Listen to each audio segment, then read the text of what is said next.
Maulang linggo mga ka-reels. Tara, luto tayo ng yellow pin. Ito nga mga guys, ang yellow pin ay sinaing muna bago to gataan. Ayan, nilagyan ko ng puro ricado na yan. May suka, bawang, luya, sibuyas, asin, paminta. Ayan, ganyan ako magluto ng ng ginataang yellow pin. Ayan, ginisa ko muna uli ang sibuyas, bawang, luya. Saka nilagay ko ang pangalawang gata. Sinunod ko na po ang mustasa at takluban. Hintayin maluto ng konti. Ayan. Tapos pagka medyo luto na ho, isama na ho ang sinaing na yellow pin. Tapos ilagay po ang kakang gata. Ito po yung purong gata. Yan, nakulo na ho. Lagyan natin na ng paminta. Ricado ho yan. Magic.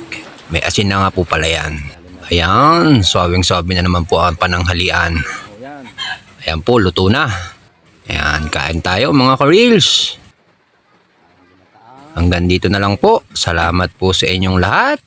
God bless. Paki-follow naman po. Salamat po sa inyong panonood.